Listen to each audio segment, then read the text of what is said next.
वकास भाई को ऐसी कौन सी खुशी मिली कि जिसकी वजह से सारे लड़कों ने उसे घेर कर उससे पैसे लिए और उस पैसे से हमने कौन सी चीज तैयार की, ये सब कुछ आपको मेरा व्लॉग देखने के बाद ही पता चलेगा। आज हम लोगों ने डायनासोर को खींचकर और अपनी पूरी टीम को उठाकर रवाना हो गया फार्म हाउस की तरफ जाने के लिए। थोड़ा सा सफर करने के बाद फिर हम लोग पहुंच गए अपने फार्म हाउस पर यानी डेरे के ऊपर। वहां पर जाकर देखा तो आज भी मिस्त्री लोगों की शादी थी यानी उनकी छुट्टी थी, वो आज भी काम पर नहीं आए थे। फिर हम लोगों ने वहां से गाड़ी खींची और रवाना हो गया फनी स्टूडियो वाली जगह पर। वहां पर जाकर देखा तो जहांजेब भाई और अली भाई आए बैठे थे, उनसे जाकर सलाम दुआ की। सलाम दुआ करने के थोड़ी देर बाद अचानक से माहौल चेंज हो गया। सब लड़कों ने वकास भाई को कहा कि आपने अपने वाले साहब को न्यू फॉर्च्यूनर गिफ्ट करने पर हमें कोई दावत शावत नहीं खिलाई, तो आज मोटे पैसे निकालो जिससे हम कोई बड़ी दावत का इंतजाम कर सके। जैसे ही वकास भाई ने जेब से पैसे निकाले वो सारे पैसे खींच कर अली भाई वहां से भाग गया और फिर हम लोगों ने गाड़ी खींची और फिर रवाना हो गया व्यापारियों के पास बकरा लेने के लिए। लेकिन इन लोगों ने कहा हमारे पास अभी तो बकरा नहीं ठहरा हुआ, एक और जगह पर बकरा ठहरा हुआ है, आप लोग वहां पर जाकर देख लो। फिर हम लोग चले गए उनकी बताई हुई जगह पर। जैसे ही वो बकरा लेकर आए तो वो बकरा हमें पसंद नहीं है क्योंकि वो बकरा काफी सारा छोटा था। फिर हम लोगों ने वहां से गाड़ी खींची और फिर रवाना हो गए एक और जगह बकरा देखने के लिए। जैसे ही बकरे का मालिक बकरे को लेकर आया तो मेरी दूर से नजर पड़ते ही वो बकरा मुझे पसंद आ गया। फिर हम लोगों ने उसके मालिक से रेट वगैरह तय किया। रेट वगैरह तय करने के बाद हम लोगों ने बकरे को गाड़ी में बिठाया और फिर इसको लेकर चले आए फनी स्टूडियो वाली जगह पर। जैसे ही बकरे की नजर भाइयों पर पड़ी तो उन लोगों ने कहा बड़ा ही खूबसूरत बकरा लेकर आए। और फिर हम लोगों ने वो बकरा खींचा और फिर रवाना हो गया फार्म हाउस पर इसको बनाने के लिए। बकरा बनाते वक्त हम लोगों ने चौधरी साहब को शहर की तरफ रवाना कर दिया था कि जाओ वहां से स्टीमर वगैरह के साथ साथ पकाने वाले उस्तादों को भी ले आओ। ये वही उस्ताद हैं जो पिछली मर्तबा जुबैर भाई का मटन कोरमा तैयार करके गए थे, लेकिन इस बार हम लोग मटन कोरमा नहीं बकरे की पूरी सब्जी तैयार करवा रहे थे। आते ही उस्ताद लोगों ने अपनी कार्रवाई करना शुरू कर दी। कढ़ाई छोटी होने की वजह से उसमें बकरा अच्छी तरह से फ्राई नहीं हो रहा था, इसलिए कढ़ाई को हटाकर स्टीमर में बकरा डालकर उसको फ्राई करने लगे। बकरा अच्छी तरह से फ्राई करने के बाद फिर उन लोगों ने उसे बाहर निकाल कर एक अखबार पर रखा। अखबार पर रखने के बाद वो लोग उसके ऊपर लगाने वाला मिसाला वगैरह तैयार करने लगे। मिसाला तैयार करने के बाद फिर उन लोगों ने उस मिसाले के साथ पूरे बकरे की अच्छी तरह से मालिश की। मालिश करने के बाद फिर उन लोगों ने उसकी खूबसूरती के लिए उसके ऊपर तिल वगैरह लगाने लगे। पूरे बकरे की ट्रीटमेंट होने के बाद फिर उन लोगों ने स्टीमर में कोई और मिसाले वगैरह डाले और फिर उन्हीं मिसालों में ढेर सारा पानी छोड़ दिया। पानी डालने के बाद फिर उन लोगों ने काबली पुलाव तैयार किया। पुलाव तैयार होने के बाद फिर वो पुलाव बकरे के पेट के अंदर डालकर उसका पेट फुल करने लगे। लेकिन मेरे पेट के जैसा बकरे का पेट ना होने की वजह से उसके अंदर 2-3 ही चावलों की प्लेटें आ सकी और फिर वो उस पेट को सुई धागे के साथ सीने लगे। अच्छी तरह से बकरे का पेट बंद करके और मिसाले वगैरह लगाने के बाद फिर उसको पकने के लिए स्टीमर के अंदर रख दिया। स्टीमर को चूल्हे के ऊपर रखने के बाद फिर उन लोगों ने उसके ऊपर आटा वगैरह लगाया। आटा वगैरह लगाने के बाद फिर उन लोगों ने अच्छी तरह से ढकना वगैरह बंद कर दिया। ढकना वगैरह अच्छी तरह से बंद करने के बाद फिर उन लोगों ने कहा इसको तैयार होने में 5-5.5 घंटे लग जाएंगे। ये बात सुनते ही हमारे लड़कों का दिमाग खराब हो गया और वो आपस में लड़ने लग गए। 5-6 घंटे गुजरने के बाद जब उन लोगों ने स्टीमर का ढकना खोला तो जैसे उन लोगों ने ढकना खोला हम लोगों ने देखा हमारी सब्जी इतना गली हुई थी कि गोश्त खुद ब खुद हड्डियों से गिरता जा रहा था। ये सारा कुछ देखकर चौधरी साहब का मुंह पानी में आ गया था। वो कैसे आ गया मैं अभी आपको सुनवाता हूँ। हमने बहुत चीजें खाई हैं, चावल रेते ये वो हर चीज,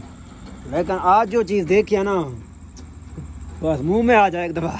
ये खाली चौधरी साहब की बात नहीं है, यहाँ पर मेरे समय जितने भी बंदे ठहरे हुए थे वो अपने मुंह को जेब के साथ बंद किए हुए थे ताकि इसके अंदर पानी ना गिर जाए। बहरहाल फिर हम लोगों ने दस्तरखान बिछाया और सिज्जी को तकसीम करने लगे। हम लोग जहाँ से भी सिज्जी को उठाते थे तो हमारे हाथ में हड्डियां आ जाती थी और गोश्त नीचे गिर जाता था। सब्जी तकसीम करने के बाद फिर हम लोगों ने उसी जाली के ऊपर सब्जी खाना शुरू कर दी। जैसे हम लोगों ने सब्जी खाना शुरू की तो मैं आपको क्या बताऊं, खुदा की कसम आपके पास बोलने के लिए अल्फाज भी नहीं होंगे। सब्जी खाने के बाद फिर सब भाई लोग मेरे पास चले। उन लोगों ने कहा कारी साहब सब्जी बहुत ही अच्छी बनी हुई थी। ये बात सुनकर फिर मैं चला गया वकास भाई से पूछने के लिए। मैंने कहा वकास भी आप क्या कहते हो? बेहतरीन बनी हुई थी माशाल्लाह, मजा आ गया।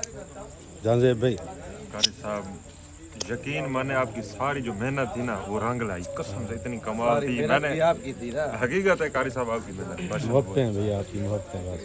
ये सारी तारीफें समेटने के बाद फिर मैं चला गया पकाने वाले भाई के पास सूद समेत उसको देने के लिए, क्योंकि ये सारी मेहनत उसकी थी, इसमें मेरा कोई भी हाथ नहीं था।